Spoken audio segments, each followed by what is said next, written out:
네, 여러분 반갑습니다. 자, 이제 우리가 상법, 우리 법무사 상법 기본 이론 강의, 그리고 이어서 문제풀이, 그리고 마지막에 특강을 이제 진행하도록 되는데, 담당 강사 차상명입니다. 반갑습니다. 네, 여러분, 자, 우리가 법무사 1차 우리 강의, 우리 객관식 시험에는 우리 상법이 큰 비중을 차지합니다. 서론 문제. 그렇죠. 우리가 빅4라고 이른바 말하는데, 민법, 그렇죠. 민법, 집행법, 민사집행법, 그 다음에 부동산 등기법, 상법, 요렇게 해서 이제 빅4입니다. 그래서 상법을 절대 소홀히해서는 안 되고, 그리고 상법이, 방대합니다. 내용이 또 난해하고, 그리고 상법은 기본적으로, 자, 요렇습니다. 상법이라는 거는, 제가 항상 우리 강의할 때 설명하는데 이겁니다, 이거. 요게 상법입니다. 자, 이게 무슨 말이냐면 상법은 그렇죠. 바로 민법. 항상 요겁니다. 바로 상법은요. 민법, 일반법, 기본법의 민사 특별법입니다. 특별법. 따라서 민법이 베이스가 됩니다. 그래서 상법은 어떻게 구성되어 있냐 그러면 우리가 상법은 전체 우리 시작을 하게 되면 편이 1편, 총칙, 2편, 3편 쭉 나오는데 상법은 이렇습니다. 민법은 이렇게 규정되어 있는데 상법은 이렇다. 이거예요. 민법은 이랬는데 상법은 이렇다. 모든 게 그렇습니다. 모든 게 그렇습니다. 그래서 상법은 민사특별법이라고 부릅니다. 됐죠? 그래서 제가 이 강의를 하는 내내 이 교재도 그렇겠지만은 민법의 내용이 일단 설명을 간단히 하고 그리고 상법은 이렇다. 이렇게 항상 진행이 됩니다. 그래서 사실 상법만의 고유한 테마 물론 있죠. 그렇지만 또 상당 부분은 민법하고 다 연결됩니다. 그러니까 상법이라는 것만 독자적으로 하는 거 몇 개 있지만은 대부분은 민법과 연결되기 때문에 결론 민법하고 상법은 같이 공부가 돼야 된다 이 말이죠. 그래서 제가 상법 우리가 정해진 시간에 그렇죠. 허락하는 범위 내에서 민법에 대한 설명을 계속 하면서 할 것입니다. 모두 그렇습니다. 그래서 우리가 상법하고 민법은 이런 관계다. 그래서 민사법이죠. 민사법. 여러분 우리가 보통 민사판례라 그러면은 민법, 상법, 엄법, 수표법, 그리고 민사소송, 민사집행 이 모든 걸 다 아울러서 민사판례입니다. 민사죠. 민사. 뭐 형사판례 같으면 형법, 형사소송 이렇게 되겠죠. 그래서 민사판례다. 민사. 그래서 제가 처음에 이제 시작하자마자 바로 상법에 대한 기본적인 특성, 민법. 그래서 저는 항상 모토가 뭐냐면은 항상 강의할 때 항상 이렇게 말합니다. 상법을 통해서 민법 실력을 늘리는 겁니다. 결국 이겁니다. 그러니까 상법은 우리가 어차피 1차 시험에 통과하는 거죠. 그런데 2차에는 없습니다. 그런데 민법은 1, 2차가 다 있죠. 그래서 여러분 상법을 통해서 민법의 실력을 궁극적으로 향상시키는 게 제 목표입니다. 사실은 제 목표예요. 그래서 일정 부분은 우리가 상법을 공부를 하지만은 계속 여러분은 한쪽에 민법책을 딱 펼쳐놓고 민법하고 계속 비교해서 왔다 갔다 하면서 공부를 하셔야 됩니다. 그래야만 여러분이 진정한 민사의 실력자가 되는 겁니다. 전문가가 되는 거죠. 자, 그렇게 해서 민법, 상법. 자, 그러면 우리가 상법은 뭘로 되어 있냐면 우리 여기도 바로 우리 교재 바로 시작하자마자 나오죠. 형식적 의미의 상법. 자, 바로 들어가 보겠습니다. 자, 우리 첫 페이지 보면 형식적 의미의 상법을 보면은요. 자, 상법이라는 이름을 가진 상법전을 말하죠. 형식이라는 거는. 자, 그러면 여러분 형식적 의미의 상법. 그런데 여러분 사실 우리가 시험 범위에 보면 엄법, 수표법도 같이 상법의 범위에 들어간다 그래요. 근데 이거는 여러분 우리가 그냥 관행입니다. 우리가 대학의 우리 교수님들이나 학자분들이 관행적으로 엄법, 수표법 한 표 집어넣지만은 엄법, 수표법은 상법이 아니에요. 상법, 엄법, 수표법 이렇게 엄과 수표는 별도의 단행 독자적인 법입니다. 엄법이 따로 있고 수표법이 따로 있습니다. 근데 어쨌든 간에 공부를 하고 시험에는 우리가 대한민국 모든 국가 시험에는 상법 하면은 엄법과 수표도 같이 있네요. 자, 그러면서 우리가 둘째 줄을 보면요. 제1편의 총칙이라 그러죠. 총칙. 그리고 2편의 상행위, 3편의 회사입니다. 회사가 가장 중요합니다. 가장 중요합니다. 총 우리 30문제 중에서 한 반 정도, 우리가 이번 시험에는 바로 16문제 반 이상 나왔죠. 그게 정상입니다. 해서 서로 15문제 정도는, 30문제에서 15개는 회사법이 나온다 보시면 돼요. 그 중에서도 더 중요한 거는 역시 주식회사. 자, 우리가 자본주의의 꽃, 회사, 꽃 중의 꽃은 주식회사. 이렇게 보시면 돼요. 그 다음에 4편이 보험, 5편이 해상, 그 다음에 6편은 항공운송이라는 게 있는데, 항공운송은요, 시험 범위에는 들어요. 그러나 제가 말씀드리지만은 뭐 저 포함해서 뭐 다른 분도 모르겠습니다. 저는요, 항공운송은 안 합니다. 항공운송 안 합니다. 제가 우리 다른 데 강의할 때도 제 교재가 있는데 거기도 항공운송 안 해요. 안 해요. 그래서 이제 의심하지 마시고 걱정하지 절대 마세요. 항공운송은 제가 알기로는 한 10년 전부터 안 나옵니다. 딱 한 문제 나오고 그 이후로는. 그래서 막 관행적으로 항공운송. 그러니까 만약 항공운송까지 하겠다고 뭐 몇십 페이지 더 하고 공부 좀 더 하죠. 아이, 그러면요 별로 실익이 없습니다. 진짜. 그래서 여러분 이 시험이라는 거는 우리가 집중할 때 집중하고 또 버릴 것은 과감히 버리고 이렇게 좀 강약 조정이 돼야 된다 이 뜻입니다. 그래서 어쨌든 우리 상법의 마지막 6편에는 항공운송이 있어요. 그렇지만은 안 한다 이거죠. 그래서 본 교재도 항공운송은 안 넣어놨고 뭐 일반적으로 우리가 수험까지 잘 안 가르칩니다. 항공운송. 자, 그래서 해상까지 하면 돼요. 예. 자, 그래서 우리가 1편의 총칙. 자, 총칙. 자, 우리 상법 보면은 예. 그래서 여기 보면 1편, 그래가 총칙. 뭐 항상 우리도 그렇죠. 뭐든지 총칙이 맨 앞에 나오죠. 다음에 2편이 뭐다? 그렇습니다. 상행위. 우리가 총칙하고 상행위 요렇게 총칙, 상총 이래 부르고 상행위. 그다음에 3편이 우리가 뭐냐면 회사. 이제 가장 중요한 파트 회사죠. 그다음에 4편이 바로 보험. 자, 그리고 이제 5편이 뭐다? 그렇죠. 우리가 해상운송, 해상. 해상이라는 건 해상운송을 말합니다. 해상운송, 해상. 그러니까 바다에서 장사, 이렇게 이렇게 해상을 하게 됩니다. 해상. 자, 그래서 여러분 여기 보면요, 요 상법에 이렇게 있고, 그 다음에 이제 어음법이라고 따로 있다 그랬죠. 어음법은 따로 있고요. 그리고 이제 뭐다? 수표법이 또 따로 있습니다. 수표법. 그럼 우리 요걸 합쳐서 우리가 이제 어음수표, 그래서 상법 어음수표. 근데 시험에는 이게 둘 다 합쳐서 이렇게 또 나온다는 거죠. 예. 그러면 보통 우리 비중이 어떻게 되느냐? 우리가 총칙 같은 경우하고 상행이, 자, 우리 법무사는 우리가 법원에서 관장하는데 법원 행정처가 시험을 주관하거든요. 법원에서 요 상총 상행위를 굉장히 좀 비중 있게 냅니다. 비중 있게 냅니다. 그래서 합쳐서 보통 6에서 8문제, 많을 때 심할 때는 6에서 8문제. 그래서 여기서는 그냥 한 6문제 이렇게 나온다 보면 되겠죠. 한 6문제에서 8문제 이렇게 나옵니다. 심할 때는. 그래서 비중을 여기 한 3문제 아니면 여기 한 4문제 이렇게 3, 4 이렇게 내기도 하고. 그 다음에 회사는 이제 그러냐. 회사 가장 중요한 요거는 이제 우리가 작을 때는 13문제, 15문제, 13문제에서 15문제 이렇게 난다 보고, 그 다음에 최근에 비중이 높아진 게 바로 보험입니다. 지금 보험이 굉장히 비중이 높아져 버렸어요. 보험이 갈수록 자꾸 많이 냅니다. 보험이. 그래서 좀 전에 4개, 그다가 5개, 그게 이제 올해가 그죠 5개, 4-5문제 이렇게 나온다. 됐죠? 그리고 이제 해상은요, 여러분 그냥 2문제입니다. 해상은 딱 2문제 내고. 그 다음에 이제 음하고 수표 같은 경우는 이제 여기 합쳐서죠. 수표 합쳐서 여기 뭐다? 그렇죠. 3문제 정도 이렇게 나온다. 됐습니까? 그런데 이제 올해는 아주 특이하게 해상도 1문제, 수표 1문제. 그 제가 이런 말을 붙였죠. 23년도 기출은 뭐다? 진정상법 시험이다. 진짜 요거 딸랑 합쳐서 1문제밖에 안 냈어. 아주 특이합니다. 그리고 이제 해서 보험이 5문제. 됐죠. 그래서 요렇게 대강 왔다리 갔다리 하면서 총 30문제, 상법에서 총 30문제가 나온다. 됐죠. 그러면 여러분 이제 저도 이제 강의도 요 비중을 그렇죠. 회사 여기에 이제 그죠 한 반 정도를 할애하고, 그 다음에 총칙상 여기 좀 상대적으로 많습니다. 많이 좀 하고 앞부분에. 자, 그러니까 페이지는 상대적으로 작은데 시험을 꼬박꼬박 시험을 아주 빡빡하게 좀 많이 내요. 출제를 요렇게 하고. 자, 그 다음에 이른바 음수표는 이제 어렵다고 이제 보통 얘기를 하는데, 요것도 우리가 그죠? 제가 너무 많이 안 하고, 민법하고 비교하면서 시험에 필요한 범위 내에서만 딱 설명하겠습니다. 자, 요렇게. 그 다음에 보험은 여러분 이제 요게 판례하고 조문을요, 거의 훑습니다. 그리고 보험 판례가 상당히 많고 어렵습니다. 어려워요. 그래서 보험도 필요한 범위 내에서 설명을 드리고, 그 다음에 해상은 2문제. 요거는요, 좀, 선택해서 공부를 하시면 돼요. 모든 걸 다 할 수가 없습니다. 다 할 필요도 없고요. 그래서 나올 게 뻔하기 때문에 해상 파트가 크게 3파트인데 그중에서 나올 걸 골라가지고 하면은 충분하다고 봅니다. 자, 어쨌든 우리의 관심은 뭐다? 요 앞부분, 요 1, 2, 3. 상총, 상행회사. 여기서 여러분이 많이 잘 알아가 점수를 많이 확보해야 됩니다. 많이 확보해야 됩니다. 됐죠? 됐습니다. 이렇게 보시면 되고.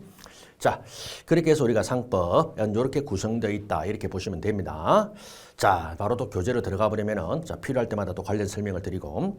자, 이제 실질적 의미 상법이 이가 나오는데 실질적 의미는 기업에 관한 법 이겁니다. 우리가 형식과 실질 일이 나누잖아요.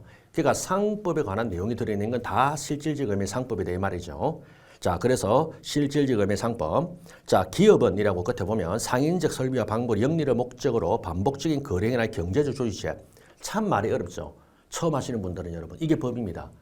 여러분 약간 제가 거칠게 말하면 이제 배운 사람들이 이렇게 말장난하는 겁니다. 어째 보면은 이게 비꼬아서 하는 게 아니라 원래 그래요.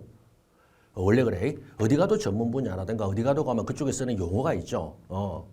그런 것들입니다. 이게 약속된 용어들. 기업이 뭐냐? 상인적 설비와 방법, 뭐 설비, 뭐 방법은 알겠고 영리 목적은 돈 번다. 반복 거래, 경제적 조직체, 뭐 경제적 조직체. 그냥 껐덕껐덕 관념식이죠. 그러니까 우리가 쉽게 말하면 여러분 장사입니다. 기업은 장사, 장사, 돈벌이, 영리 목적 다 같은 말이죠. 돈벌이, 영리 목적 이렇게 본다 이 말이죠. 자, 그렇다면 여러분 이제 이겁니다. 자, 우리가 민법과 상법이 이렇게 나오는데 이겁니다. 이게 상법이란 게 민사특별법이다 그러죠. 민법의 특별법인데 그건 무슨 말이냐면 민법이라는 거는 개인 간의 법률 관계, 개인 간의 권리 의무. 여러분 법률 관계는 다른 게 아니야. 권리 의무 관계. 권리 의무 관계를 법률 관계라 그래요. 자, 가별에게 돈을 빌려주면 뭐죠? 그렇죠. 돈을 빌려줬기 때문에 변제기, 이행기가 되면 만기되면 돌려받을 권리가 있죠. 대여금 반환 채권. 그 다음에 갑이 자신의 부동산을 팔았다. 자신의 물건을 팔았다. 매매. 그러면 매매 대금 채권. 매매 대금 받아야 되겠죠. 이런 것들. 그러니까 사인 간의 법률 관계, 권리 의무 관계, 뭐 매매라든가 아니면 그죠 돈을 빌려줬다라든가 이런 것들. 이런 걸 규율합니다. 그런데 상법은 뭐냐면 이제 이렇게 말하죠. 자, 그러면 상인끼리라면 이 말입니다. 상인끼리. 상인이죠. 예, 바로 7에서 시작할 때 바로 상인이 나오는데 상인이라면.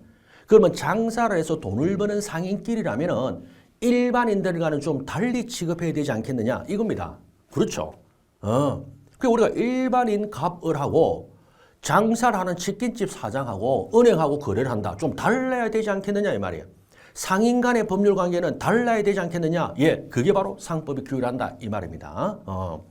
아시겠죠? 그러면 여러분 바로 가장 간단한 예를 말하면 일반의 민법에 대한 채권시효. 자, 갑이에게 돈을 1억을 빌려줬고 1억을 받습니다. 그러면 대금 반환 채권, 일반 채권, 민법 총칙, 민법 얼마죠? 10년. 10년. 대금 반환 채권 10년. 10년 동안 권리 행사 안 하면 뭐다? 소멸시효 완성. 이제 못 받습니다. 그러면 상사시효, 이게 민사거든요. 그럼 상사시효, 그러면 상인이 상인에게 돈을 빌려줬단 말이죠. 그러면 상인이 상인에게 돈을 빌려줄 때는 일반 민사시효 10년이 아니면 뭐다? 반이 뚝 잘라집니다. 5년. 상사시효 5년. 5년이 지나면 권리 소멸. 이겁니다. 아시겠죠? 그러니까 상인이 상인에게 돈을 빌려주면 5년이 지나면 못 받는다면 5년 지나면 5년 내에 받지 못하면 권리 행사 안 하면. 근데 민사는 10년. 이런 차이입니다. 이자도 그래요. 이자도 여러분 민사 이자는 연 5%죠. 1년에 5%. 1억에 500만 원. 법정이자. 근데 상인은 뭐다? 1% 더 올려줘. 연 6%. 왜?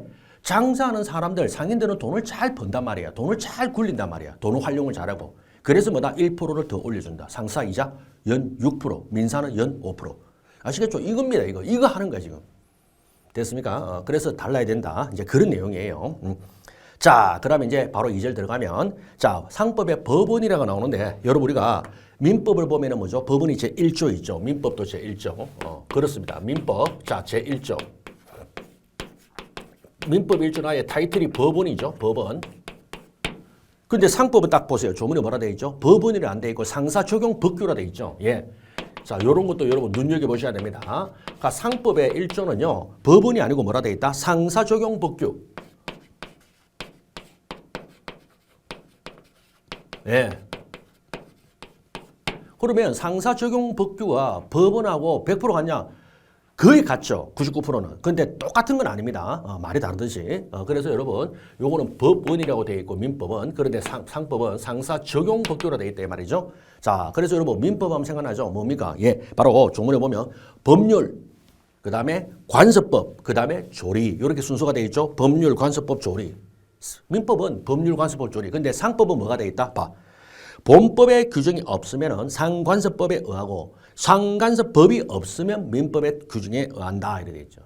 다르죠? 그래서 여러분, 자, 민법, 상사적용법규는 상법, 그 다음에 상관서법, 그 다음에 민법의 규정에 의한다 되어 있습니다. 자, 그 다음에 내용을 보면, 법원이라는 건 뭐냐?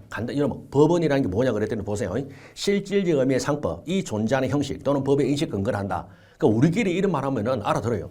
근데 일반인이 말하면 뭡니까? 더 어렵죠? 실질이 뭔지, 존재하는 형식, 법의 인식 근거, 왠지 철학적이죠. 그러니까 이제 이런 겁니다. 이런 거.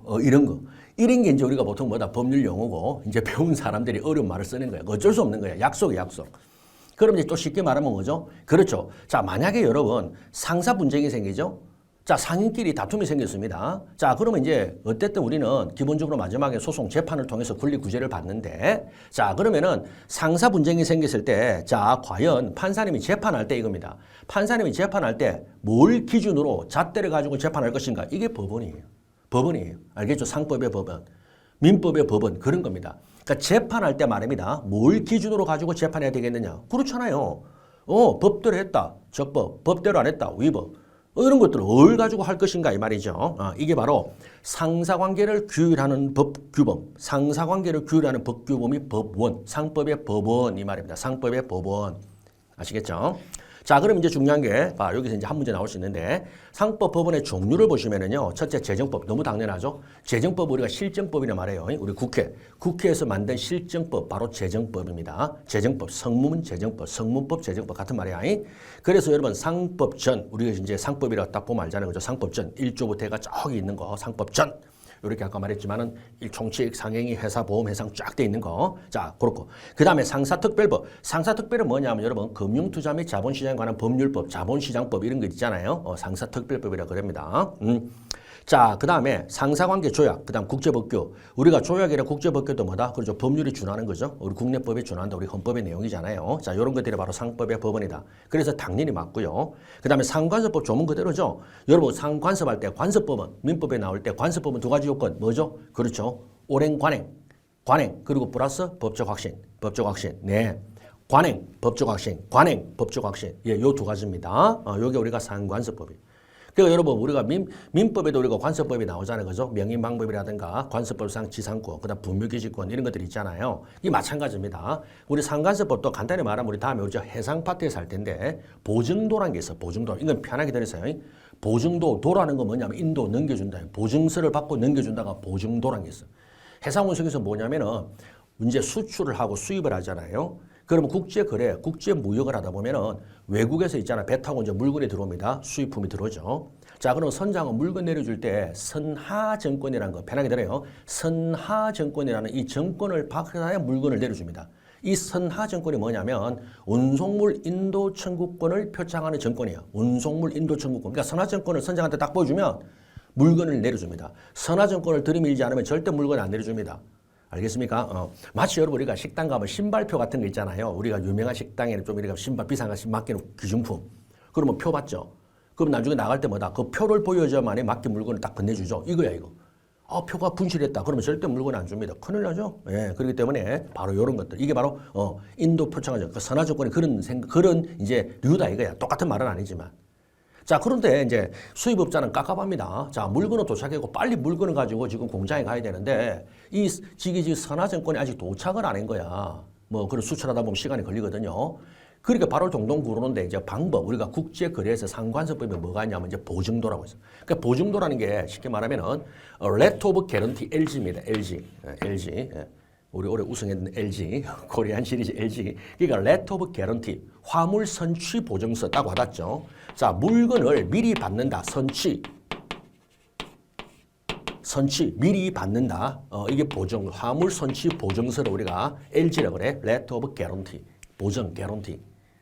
알겠습니까? 그럼 이거를 가지고 이제 선장한테 보여주면 선화증권 대신에 이걸 보고 물건을 내려줘. 근데 만약에 나중에 사고가 발생하면 뭐다? 보증은 책임진다는 거죠. 그럼 보통 LG를 누가 발행하냐면 이제 거래은행입니다. 수입상의 주거래은행. 그러면 수입상의 주거래은행은 뭐다? 그냥 발행합니까? 아니죠. 신용도 조사하고 믿을 만하다 말이죠. 그래서 뭐다? 그렇죠. 일정한 수수료를 받고 발행해 준단 말이에요. 만약에 나중에 사고 치면은 만약에 사고가 나면은 우리가 책임지겠다 은행에서 이게 바로 LG 됐죠?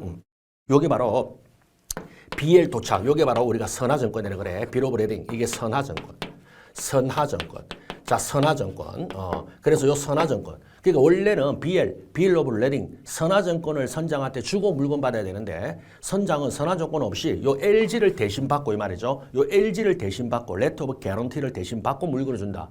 이런 것들이 국제거래에 여러분 관습적으로 행해진단 말이에요. 이게 상관습법입니다. 그래서 하자마자 바로 마지막 해상 파트에 나오는 이야기를 한 거야. 해상 파트에 나오는 이야기. 됐죠? 이런 것들이 상관습법이라고 그럽니다. 네. 자, 그 다음 중요합니다. 민법. 민법은 법원이 아닙니다. 상법의 법원이 아닙니다. 요거는 좀 알아놓으세요. 이거는요, 우리가 통설입니다. 학자님 통설인데, 어쨌든 판례는 없지만, 어쨌든 민법은 아니야. 그러면 선생님, 왜 일조에는 상법, 상관서, 민법에 따른다? 어허이. 여러분, 이겁니다. 잘 들어보세요.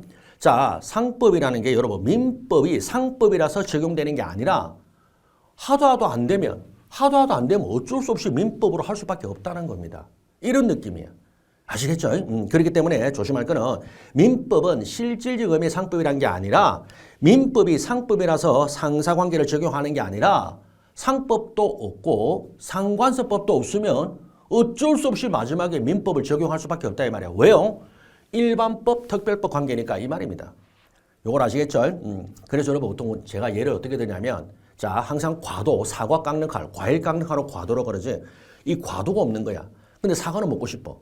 근데 사과, 이 과일 깎는 칼이 없어서 대신 어떻게 했다? 연필 깎는 칼, 커터. 연필 깎는 칼을 대신 깨끗하게 좀 닦아서 티슈로. 그래서 깎아 먹었습니다. 자, 그럼 질문. 연필 깎는 칼이 갑자기 과도가 됐습니까? 아니지. 이 말입니다. 그냥 어쩔 수 없이 필요해서 쓴 거야. 그죠? 없으니까 할 수 없이 쓴 거지. 연필 깎는 칼이 커트가 갑자기 과도가 된 게 아니라고요. 이제 아시겠죠? 그렇기 때문에 과일을 깎아 먹었지만은 과일을 깎아 먹었다고 해서 연필 깎는 칼인 커트가 갑자기 과도가 된 건 아니라는 겁니다. 느낌 아시겠죠? 그래서 여러분 민법은 상법이 아니다. 요건 좀 알아. 법원이 상법의 법원이 아니다. 요렇게 좀 알아놓으세요. 자, 그 다음에 4번 보통거래 약관 아닙니다. 자, 그래서 그 유명한 판례 민법에도 나오고 항상 나오죠. 자, 우리 약관이라는 개념 아시죠? 예. 한마디로 뭡니까? 일대다 이 말이죠. 삼성생명. 뭐 대표적인 약관이 보험약관이죠. 여러분 삼성생명이 그 수많은 보험계약자들, 보험회사가 보험계약자들하고 계약을 체결합니다. 일일이 씁니까? 아니야. 이미 삼성생명에서 뭡니까? 보험사에서 만드는 약관 있잖아요. 그 계약서. 딱 형식적인 계약서를 만들어 놓고 뭐합니까? 사인하고 도장만 찍죠. 그러니까 이름 쓰고 도장만 찍죠. 이름 쓰고 도장 찍고 이거야. 이런 것들. 자, 그래서 자 보통거래 약관이란 사업자가 집단거래 반복, 그 편의를 위해서 미리 정량적으로 작성한 계약조항. 됐죠? 그러면서 약관의 구속력. 그러면 이거 구속은 지켜야 된다거든.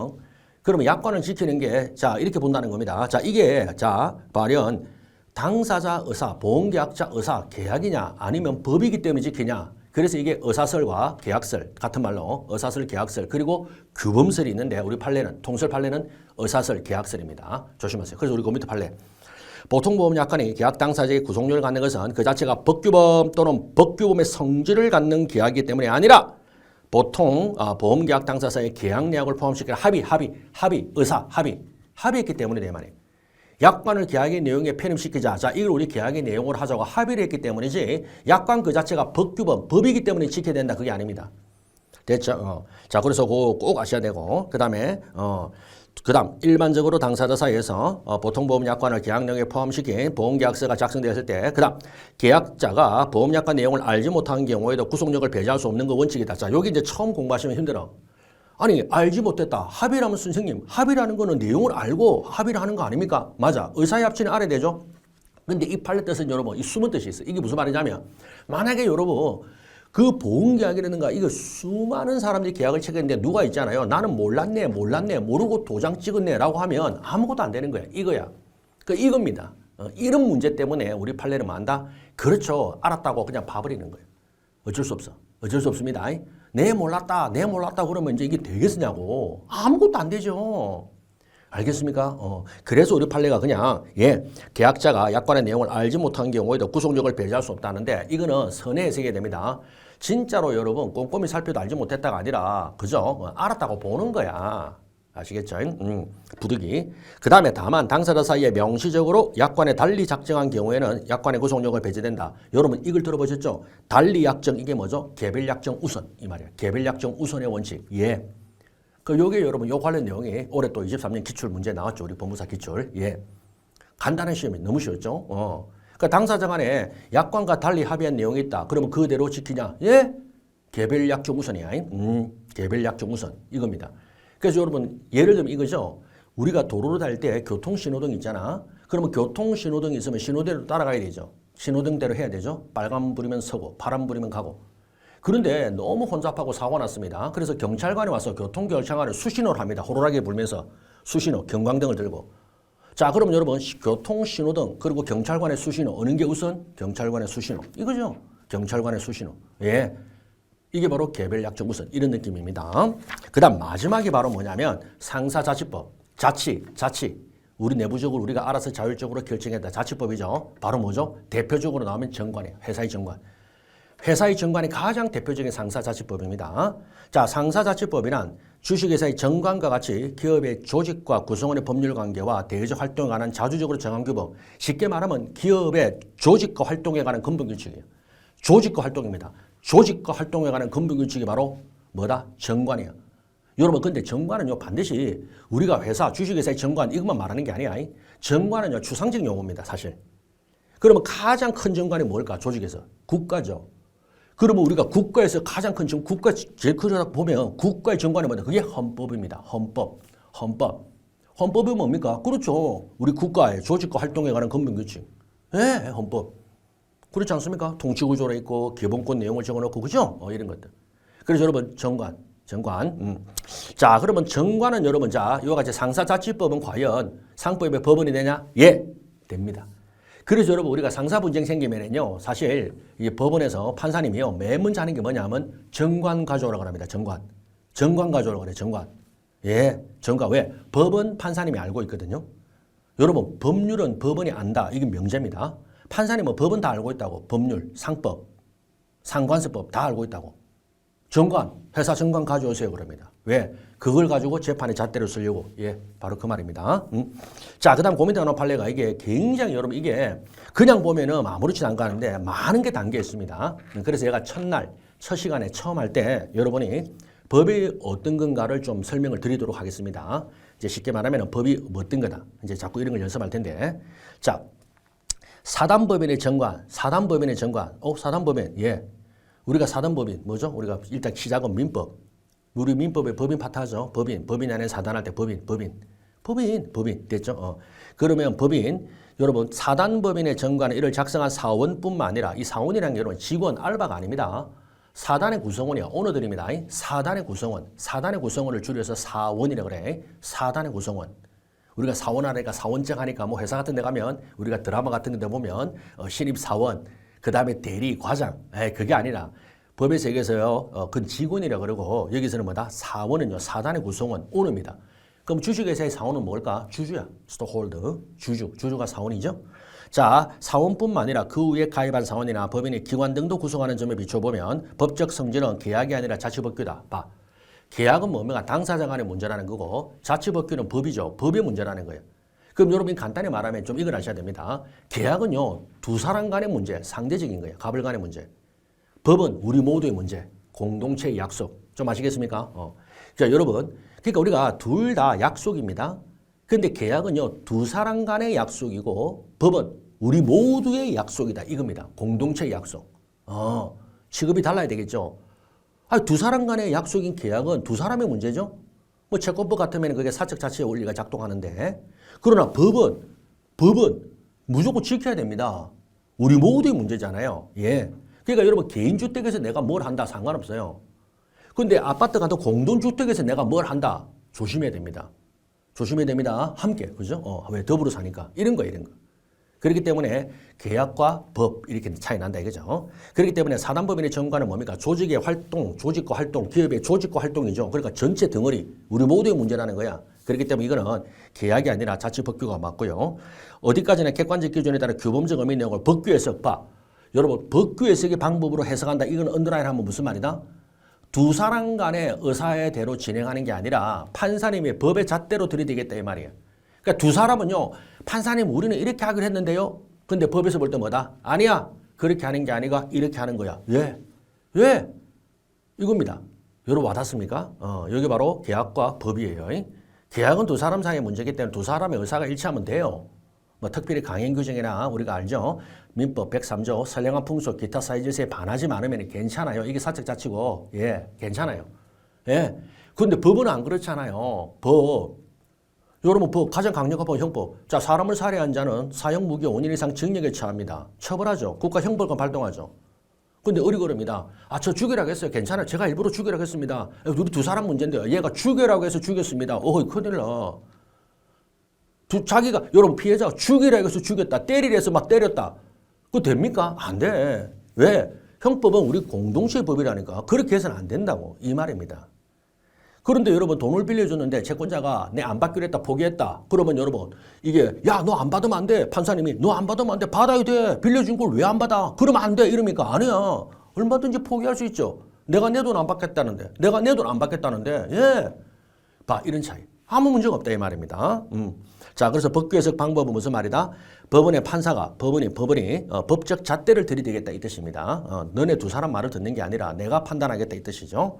자 그래서 작성자 주관이나 해석에 당시의 사원의 다수결로 해석할 수 있다 없죠. 정관을 딱 만들었는데 다수결 모여가 몇 명이서 우리 이렇게 하자 그거 됩니까? 안 돼. 안 됩니다. 안 된다.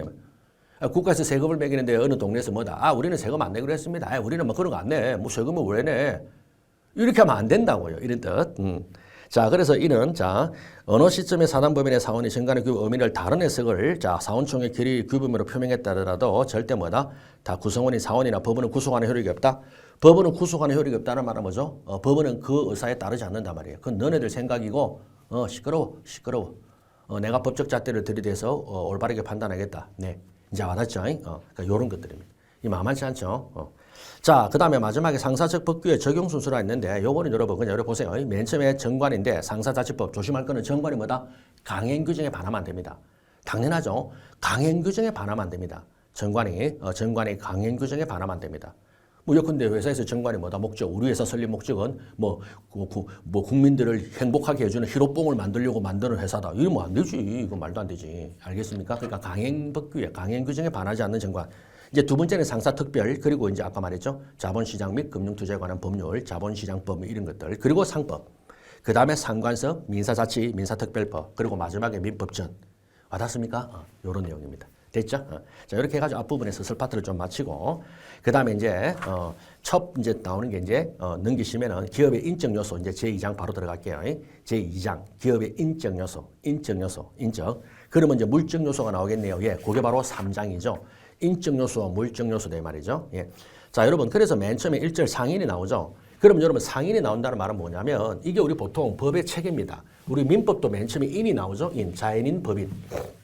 그렇죠. 자연인 법인 이런 게 나오지 않습니까? 그래서 이제 인이 나온다 이 말이죠. 인. 그래서 우리가 보통 법은 항상 맨 앞에 인. 그렇죠. 인. 그래서 이제 인적 요소에 보면 맨 처음에 상인. 드디어 나왔죠. 자, 그러면 여러분 인적 요소에는 이렇게 보면 됩니다. 인적 요소에는 기업의 인적 요소. 요게 있어야 기업. 자, 돈벌이가 된다 이거죠. 첫 번째 상인. 자, 이제 두 번째가 뭐냐면 바로 밑에 그죠? 예, 인적 설비가 나옵니다. 요 상인을 도와주는 인적 설비. 자기 혼자 못하죠? 그래서 인적 설비에는 크게 보면 뭐가 나오냐면 이제 경영자와 보조자가 나와. 이 편하게 들으세요. 경영자는 뭐 우리가 할 일이 없고 이제 보조자 이게 이제 우리 공부할 건데 경영자와 보조자. 근데 이 보조자도 그렇죠. 내부적 외부적으로 나눠집니다.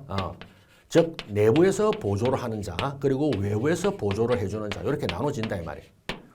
알겠습니까? 그러면 내부적인 보조자가 뭐냐? 그게 바로 이제 바로 다음에 바로 시작하는 그렇습니다. 외부적인 보조자가 우리가 상업 사용인이라고 그래요. 자 여기 우리 올해도 바로 한 문제 나오고 매년 한 문제 나온다 보면 돼요. 상업 사용인이에요. 한마디로 그렇죠. 상인을 내부적으로 보조해준다. 그러니까 요게 상업 사용이 다른 게 아니라 여러분 대리인입니다. 상사 대리인이야. 상사 대리인. 됐죠? 그래서 상업 대리인 요리 보시면 됩니다. 그래서 여기서 이제 세 사람이 나옵니다. 공부를 해요. 대표적인 선수가 바로 지배인이야. 지배인. 자, 그 다음에 이제 외부적으로 하는 사람들이 뭐냐면 이제 이게 상행위 파트의 강론에 나옵니다. 상행위 각칙. 됐죠? 그래서 여기 보면 이제 또 대리상. 됐죠? 대리상, 그 다음에 뭐 중개인, 그 다음에 위탁매매 이런 사람들이 나와요. 그래서 요거는 우리가 상행위법을 보면 거기서 쭉 나옵니다. 등 이렇게 쭉쭉 나와요. 상행위 각칙. 상행위 각칙이 나오는 선수들입니다. 선수들. 이제 얘들은 밖에서 상인을 도와주는 사람, 내부적 상업사용인은 안에서 바로 상인을 도와주는 사람들 이러죠. 자, 그래서 요 공부를 이제 한다 이 말이죠. 인적설비. 그리고 인적설비가 끝나고 나면 이제 저 3장을 가면 이제 물적설비. 물적설비의 대표적인 게 상호, 뭐 그다음에 상업 등기, 그다음에 영업소 뭐 이런 것들이 나옵니다. 그래서 이제 요 공부를 한다 이 말이죠. 자, 그럼 이제 상인, 자 상인 장사하는 사람이죠. 그래서 이제 상인을 본다 이 말입니다. 우리가 민부터 바로 1, 2조가 끝나고는 바로 3조가 딱 나오죠. 3조가 뭡니까? 권리 능력, 권리 능력. 사람은 생존한 동안 권리 의무 주체가 된다. 봐, 권리 능력, 권리 능력 그렇게 나오잖아요. 그죠? 그리고 법인의 권리 능력도 나오죠. 34조 민법. 그러니까 민법은 3조와 34조에서 자연인 법인의 권리 능력. 자, 그래서 우리가 상인 나옵니다. 자, 첫 번째 일관 상인의 개념은 뭐다? 자, 기업 활동에서 발생하는 권리 의무 기속 주체. 자, 여러분 이게 바로 이제 법인데, 여러분 이제 이게 만들어야 되는 거예요. 기업이라는 거는 그냥 실질이거든요. 경제적 조직체라 아까 했잖아요. 경제적 조직체 장사. 근데 이거 우리가 법의 세계로 끌어들이려면 있잖아요. 법의 세계에서 끌어들이면 항상 법의 세계에서는 권리 의무가 나와야 돼요. 권리 의무, 권리 의무 기속 조치, 권리 능력. 그죠? 이렇게 해서 만들려고 한 게 바로 상인이래 말이에요. 상인 됐죠? 그래서 장사하는 사람. 자, 그러면 이제 이를 보면 상인에 관한 입법주의인데 이거는 여러분 그냥 편하게 들어. 여러분 이거 말장난이야 또. 제가 말하는데 상인이 뭐냐 그랬더니 상행위 하는 자. 상행위 하는 자를 상인이 한다 이렇게 보는 사람이 있고, 그래? 그러면 상행위는 뭔데? 상인이 하는 행위, 상인이 하는 행위. 그죠? 뭐 말장난이죠. 진짜. 그러니까 이걸 가지고 학자들이 그렇게 또 공부를 하고 책에 막 씁니다. 연구도 하고. 근데 우리는 그럴 필요 없어. 됐죠? 그렇구나 하면 돼요. 진짜입니다. 상인이 뭐냐? 상행위 하는 자. 상행위는 상인이 하는 행위. 예? 예?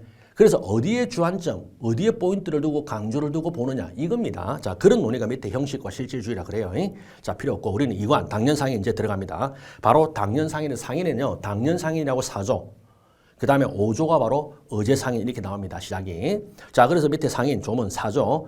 자기 명의로 상행위 하는 자, 자기 명의 상행위 하는 자를 상인이라 한다. 자, 됐죠? 그 다음에 바로 오른쪽에 자 개념 들어갑니다. 당연상인이란 자기 명의로 상행위 하는 자를 말한다. 조문 4조입니다. 자기 명의. 자, 여기서 조심해야 돼.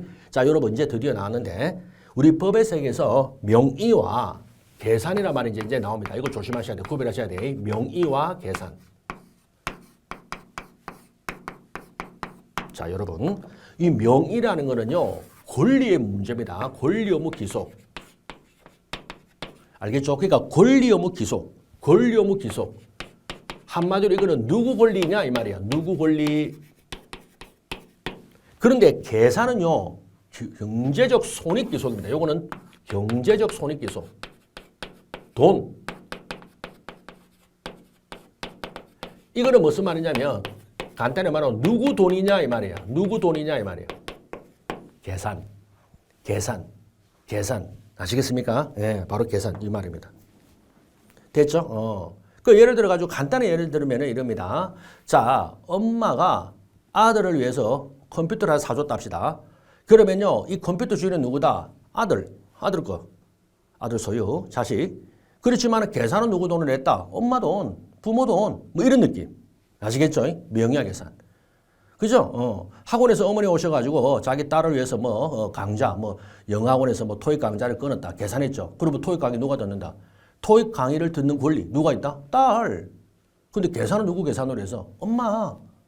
부모 계산, 딸 권리 이런 식이에요. 알겠죠? 그걸 명의와 계산이라고 그래요. 알겠죠? 이거 법입니다. 법률 용어입니다. 명의. 그리고 그게 당사자, 권리 의무 귀속 주체, 권리자 다 같은 말이에요. 다 같은 말입니다. 권리 능력, 권리 귀속 주체, 당사자, 명의. 아시겠죠? 그래서 여러분 명의와 계산. 그러면 여러분 당연상인은 조문 자체가 자기 명의로 상행이죠. 자기 명의로 상행이죠. 계산은 묻지 않습니다. 누구 돈인가는 필요 없습니다. 명의를 자기 명의로. 그러니까 갑이 을의 돈을 빌려서 장사를 하더라도 명의가 갑이죠. 그러면 갑이 상인이다 이 뜻입니다. 자기 돈으로 하든 남의 돈으로 하든. 됐죠? 그리고 상행이죠. 자, 그러면 여러분 이 상행이란 게 바로 뭐냐면 다시 우리가 옆 페이지 다시 오면 왼쪽 기본적 상행이 46조. 요건 좀 알아놓으세요. 다 외우라는 게 아니야. 요런 게 있구나 하고 알아놓으세요. 요 기본적 상행위를 상행위라고 그래. 그러니까 이게 무슨 말이냐면 말이 없이 그냥 상행이 나오면은 그냥 기본적 상행이다. 이렇게 보시면 돼. 아시겠죠? 그래서 자기 명의로 상법 46조의 기본적 상행이 여기 보면 1호에서 22호 22가지 행위를 하죠. 22가지 행위를 하면 46조의 22가지 중에 한 개를 하면은 그냥 철크덕 당연상인이 된다. 이 뜻입니다. 이 뜻입니다. 당연상인. 예. 자, 그래서 우리가 조문 잠깐 보면 영업의로 다음에 행위 또 영업의로라 그래. 영업의로가 바로 기본적 상행이야. 영업의로가 다음에 우리가 영업을 위하여가 나오는데 이게 영업을 위하여가 보조적 상행이라고 합니다. 자, 그러면은 영업의로 다음 22가지 중에 한 개를 하게 되면은 당연상인이 된다. 그런데 이런 사람은 아니야. 바로 그게 단서죠. 그러나 오로지 임금을 받을 목적으로 물건을 제조 너무 이건 뭐냐면 너무 영세하다. 이걸 우리가 기업성이 없다 그래. 기업성이 없다 그래. 돈이 안 된다 그래. 알겠습니까? 그래서 너무 영세하면은 그거는 상인으로 못 본다 이 말입니다. 아시겠죠? 상인으로 못 본다 이 말이에요. 뭐 예를 들어 가지고 뭡니까? 인형에다가 그 곰인형의 눈알 있잖아요. 눈알 같은 거 이렇게 이제 이렇게 갖다 박는 거라든가 아니면 워드 치는데 한 장에 뭐 얼마나 받고 친다든가 워드 작업 뭐 이런 것들. 이런 것들은 기업성이 없다. 너무 영세하다. 됐죠? 자, 그래서 여러분 1호, 2호 쭉 나오는데 우리는 이걸 다루지 않습니다. 이런 게 있구나 한번 보시면 돼요. 뭐 대표적으로 1호 보세요. 동산 부동산의 매매, 2호 임대차 이런 거잖아요. 그다음에 6호 출판. 그죠? 그다음 오른쪽에 오면 이제 중요한 거는 여러분 체크. 9호에서 14호까지 연결. 9호에서 14호까지 괄호. 9호에서 14호까지 이렇게 괄호. 9호에서 14호까지 이렇게 괄호. 요렇게 치세요. 자, 그리고 밑에 19에서 21. 밑에 19에서 21. 요것도 이렇게 치세요. 묶으세요. 요게 바로 뭐냐면 우리 상행위 각칙이 나오는 선수들입니다. 상행위 각칙 또 나오죠? 요 상행위 각칙. 요거. 자, 그래서 대표적으로 9호 공중적객업자, 우리 찜질방, PC방, 노래방, 식당, 음식점 이런 게 바로 공중적객업. 많은 사람들이 모여서 뭐다? 그렇죠? 우리가 하는 것. 그 다음에 10호 이게 10호로 상행위 대리상, 11호 중개상, 중개인이라 부르고 위탁 매매, 운송, 임치. 그 다음에 17호에다가 좀 체크만 잠깐 하세요. 17호 보험이죠. 아까 했잖아요, 그죠? 보험. 우리 보험회사 당연히 상인이에요. 당연 상인입니다. 삼성생명, 그죠? 예, 당연 상인이, 당연 상인. 그 다음에 19호부터 요거는 우리가 새로운 상인이라 그래 새 순수가 나와. 19호가 바로 금융리스업자. 그 다음에 20호가 바로 가맹업, 프랜차이즈. 여러분이 잘 아시는 프랜차이즈. 그 다음에 21호가 채권 매입업이라 그래. 팩토링, 채권 매입업. 아시겠죠? 예. 그러니까 채권을 매입해서 일단은 채권의 상당 금액을 주고 만기되면은 그 뭐다? 그렇죠? 바로 소비자에게 돈을 받아내는 거. 요런 게 채권 매입업. 됐죠? 그래서 요런 것들이 우리가 상행의 각식 파트에 나오는 선수들이다. 요렇게 좀 알아놓으세요. 그러니까 이 사람들은 뭐다? 당연상인이야. 그냥 당연상인이야. 철거등. 자, 그러면서 이제 다시 이제 본문 내용 자기 명의 오른쪽 오시면은 자, 제가 1호 동그라미 1번 설명했죠. 권리 의무 귀속 주체죠. 행위 결과 손익 귀속 주체는 요거는 자기 계산과 틀려요. 명의와 계산.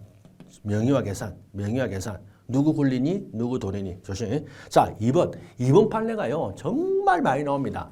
올해 안 나왔는데 내년에 꼭 나옵니다. 진짜. 한 해 걸려 나와. 어쨌든 연달아 나오고. 자, 보세요. 자, 여기서 또 조심하세요. 여러분, 실질이 뭔지를. 자, 상인은 자기 명의로 상행위 하는 자. 여기서 자기 명의란 상행위로 생기는 권리 의무 귀속 주체가 실질로 판단 동그라미. 자, 그러면 이제 중요한 게 여러분 이렇게 생각해. 행정관청의 인허가 명의, 국세청의 신고한 사업자 등록상의 명의. 여러분, 사업자 등록. 그 다음에 보세요. 행정관청의 인허가. 자, 그래서 여러분, 행정관청의 인허가를 받고 국세청에 신고한 사업자 등록 명의가 을이야. 그런데 실제 영업의 주체는 갑이야. 그럼 누가 상인이다? 갑. 조심하세요. 그러면 선생님, 앞에 보면은 사업자 등록 명의, 선생님 명의가 권리니까 상인을 했잖아요. 자, 요 실질. 이게 무슨 말이냐면, 요거 보세요.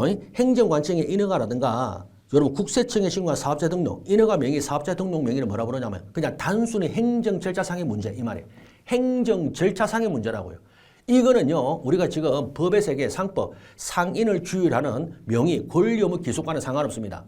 권리 의무 귀속과는 상관없습니다. 행정 절차상의 문제라는 거예요. 그냥. 그래서 여러분 더 쉽게 제가 설명하면 딱 얘가 이겁니다. 자, 잘 보세요. 처가 남편의 이름으로 남편 명의로 사업자 등록을 받았어. 그리고 국세청에 신고도 사업자 등록이 남편이니까 국세청에 신고도 사업자 등록 명의를 남편으로 했죠. 그런데 커피숍은요, 사실 처가 다 운영합니다. 남편은 뭐 다른 일하고 회사 가고 하니까. 그러면 여기서 보면 누구다? 상인은 처다, 남편이다. 처. 커피숍을 실질적으로 운영하는 처. 그럼 이 말은 뭐냐면 커피숍에요. 자, 예를 들어 커피 재료를 납품하는 이제 사람이 있지 않겠습니까? 커피 재료를 납품하는 도매상이나 있다 그럽시다. 그러면 커피 재료를 납품한 사람은 누구를 상대로 그 커피 재료 값을 달라고 청구할 수 있느냐, 권리가 있는 거, 의무는 누가 지느냐 이 말이야. 바로 누가? 상인 처. 그런데 추가적으로 한번 더 할게요. 남편한테도 사실 받을 수도 있습니다. 남편도 의무의 대상이 돼요. 책임을 진다 이 말이에요. 그건 왜 그러냐면 그건 다른 문제. 우리가 바로 요 다다음 시간에 하는 명의대여자 책임이라 그래요. 뒤에 나옵니다. 명의를 대여, 이름을 빌려준 사람은 책임을 진다 해서 이거는 명의대여자로서 책임진다. 여기 또 판례야. 그래서 결국에는 뭐냐면요. 처가 상인이야. 실제 커피숍을 운영하는 처가 상인인데 남편도 뭐다? 그렇죠. 커피 재료값을 갚아야 될 책임을 진다. 이게 등달아서 뭐다? 처와 함께 명의대여자 책임이라 그래요. 알겠습니까? 명의대여자 책임. 그러면 처와 남편은 둘 다 연대채무인데 뭐다? 부진정연대. 됐습니까? 요런 내용이 바로 끝입니다. 요렇게 한다. 자, 됐죠? 그 다음에 밑에 상행위는, 자, 46조 기본적 상행위를 말하고 12가지, 22가지죠. 22가지 행위하는 걸 말합니다. 자, 그러면 이제 넘기시면 영업성이 나오는데, 그럼 자, 영업성은 또 뭐냐? 자, 보겠습니다. 영리 계속 반복을 영업성이라 그래. 예. 그래서 1일, 동그라미 1, 본문. 영업으로 한다고 하면 영리 계속 반복이다. 이렇게 하시면 되고, 영리는 이윤 획득, 이윤 추구를 말해. 이윤 추구. 우리가 상총상행의 앞부분에서 영리는 그냥 이윤 추구에 그칩니다. 요거 말아놓으세요. 이윤 추구. 이게 왜 그러냐면 우리가 다음에 회사법을 가면요. 회사에서 영리는 또 추가가 더 내용이 있습니다. 이윤을 추구하고 벌어들인 이익을 또 나누는 거죠. 이윤 분배. 그러니까 회사에서 영리는 이윤을 추구 플러스 이윤 분배까지가 영리고 그냥 총칙 상행의 파트 우리가 앞부분에서 말할 때 영리는 그냥 이윤을 추구, 돈을 버는 것까지만 이게 영리입니다. 그 다음에 2번을 보면요. 자, 이번 판례는 무슨 뜻이냐면 이게 다 기출 판례들인데 자, 대한광업진흥공사가 광업자금을 광산업적에 융자하고 소정의 금리 또는 연체이자를 받죠. 그럼 이게 영리 목적이냐? 아니라고요. 아닙니다. 여러분이 돈을 빌려주고 받고 그 다음에 일정 소정의 이자를 받는 거는 조직을 꾸려나가는 게 위한 거지. 그렇죠. 그렇기 때문에 이거는 민영광산의 육성, 합리적인 개발을 지원하기 위해서 하는 거지 돈 벌려고 한 게 아니라는 거야. 영리는 아니다. 그 다음에 3번은 여러분 유명한 판례인데 이것도 우리 시험은 잘 안 다루는데 좀 의미 있는 판례입니다. 근데 이렇게 툭 나옵니다. 나오면 자 5,000평의 사과나무 과수원을 경영하면서 2,000평의 사과나무 사과를 수확하여 대도시 사과 판매상의 위탁 판매. 자 어려운 말 나왔죠? 위탁 판매. 이는 영업으로 사과를 판매한 것으로 볼 수 없으니 상인이 아니다. 이 뜻이 뭐냐면은 자 요거 잠깐만 설명하면 이것입니다. 자 과수원 경영자 갑 사과 판매상이 있습니다. 자 과수원 경영자 갑이 이제 사과를 이제 그 길러가 수확을 했죠. 그리고 얘가 사과 판매상에게 맡긴다 이 말입니다. 자기가 안 팔고 네가 팔아달라고 맡긴다 이거죠. 그러면 이때 요게 위탁 판매를 했단 말이죠. 위탁, 네가 팔아라 달라. 위탁 부탁이죠. 위탁 판매. 얘가 내가 팔 형편이 재주가 없으니까 사과 판매상 은행에 네가 팔아달라 이 말이죠. 요렇게 한 겁니다. 자, 요 산에서 과연 요 과수원 경영자 갑이 상인이냐인데 그러면 상인은 우리가 4조하고 5조거든요. 우리가 바로 다음에 어제 상인이 바로 나오는데 먼저 해보겠습니다. 4조 지금 당연 상인이냐? 아니라는 거야. 자, 요건 알아보세요. 4조의 당연 아니다. 왜냐하면 이게 논의가 된 게 매매냐 이 말이에요. 매매 아니다. 1호의 매매가 아니다. 이겁니다. 결론은. 편하게 들으세요. 한마디로 원시 요거 생산업자라 그래. 원시 생산업자인 사과 가수원 경영자는 46조 1호에 그죠? 매매를 하는 자가 아니라는 거예요. 이름이 아닙니다. 됐죠? 그래서 아니다. 그러면 5조. 그러면 이게 어제 상인이냐? 어제 상인도 아니다 이 말이에요. 알겠죠? 이게 이제 판례의 태도입니다. 어제 상인도 아니다. 요 밑에 어제 상인은 바로 나오죠. 상인적 설비와 상인적 방법으로 하는 자가 아니었다 이 말이에요. 그래서 결국에는 과수원 갑은 뭐다? 결국 뭐다? 이 상인이 아닌 거예요. 상인이. 그런데 얘는 당연히 상인이죠. 그래서 이 판례사는 어떤 뜻이었냐면 우리 사실 이것도 뒷부분과 연결되는데 상행이 우리가 뒷부분에 연결되는데 이게 뭐냐면 상사매매가 적용 아니다 이 말이야. 알겠죠? 요거는 상사매매가 아니다. 왜 그러냐면 우리가 다음에 우리가 뒷부분에 67조 같은 데 하면 상사매매 민법의 매매 있죠. 부동산 매매의 특칙인 상사매매가 있습니다. 민법의 부동산 매매, 민법의 우리가 매매, 민법의 매매의 특칙인 상사매매. 그럼 상사매매는 특칙이기 때문에 민법과 다르거든. 그래서 특칙이기 때문에 이 상사매매는 상인 간 돼야 됩니다. 상인 간. 한마디로 상인 간 거래가 돼야 돼. 근데 얘가 상인이 아니죠. 그래서 상사매매 특칙이 적용 안 된다. 이게 결론이에요. 알겠습니까? 요게 우리가 풀인데 그냥 우리 여러분은 그냥 눈에 있잖아요. 우리 시험은 뭐 그렇게 뭐 조금 전에 제가 말한 게 이제 사법시험이나 변호사 시험에서 그런 내용을 다 쓰고 이제 그런 걸 막 이렇게 이제 수술해서 나가는 건데 우리는 그게 아니잖아. 주관식이. 그래서 딱 요것만 결론하면 됩니다. 뭐 5,000평 사고 가수 요 하나밖에 없어. 2,000평. 사과나무 대도시 먹에 위탁 판매. 이때 뭐다? 상인이 아니다. 상인이 아니다. 이러면 돼요. 상인이 아니다. 이러면 됩니다. 요것만 딱 하면 그대로 나오니까 나오면. 자, 그다음 4번은 보면 더 뭐냐? 요건 이제 보면 이제 최근 판례인데 한국토지공사가 택지개발 사업을 시행하려고 그 유명한 법이 여러분 이겁니다. 공익사업을 위한 토지 취득 보상에 관한 법률. 우리가 보통 공토법, 토지보상법 줄여서 이런 말을 붙이거든. 우리가 토지 수용하죠. 여러분 도로를 닦기 위해서 내기 위해서 국가나 지방자치는 토지를 수용한다고. 그럼 토지를 수용할 때 수용보상금을 주죠. 뭐 이런 내용이 바로 규율하는 게 요 토지보상법입니다. 자, 그러면 토지 소유자로부터 사업 시행을 위해 토지를 매수하는 행위라 하더라도 토지를 매수 그러니까 이제 협의 그죠? 우리가 보면 협의 수용 그죠? 강제 수용 이런 게 있잖아요, 그죠? 그러면은 한국토지공사로 상인이냐 아니다 결론. 그러니까 한국토지공사가 토지를 매수하는 게 돈을 벌려 하는 게 아니라니까 공익 목적이죠. 국민들의 편의를 위해서 뭡니까? 그죠? 도로를 깔기 위해서 뭐 이런 것들이죠. 그렇기 때문에 토지 소유자와 매매 계약을 체결한 행위를 상행위로 볼 수 없다 이 말이야. 아시겠죠? 상행이 아니다 이 말이에요. 알겠죠? 그래서 상행위가 아니기 때문에 상법이 적용 안 되고 뭐 이렇게 나가고 이렇게 한다 이런 뜻이 되겠죠. 네, 이렇게 본다 이 말. 자, 그다음에 이제 요 어제상이 요까지 좀 해야 되겠다. 아니다. 시간이 이리 됐나? 어제상이라면 또 설명이 좀 길어질 것 같네. 예. 그러면 일단 1교시는 요 당연상인까지 마치고 잠시 쉬었다가 어제상인 들어가겠습니다. 네.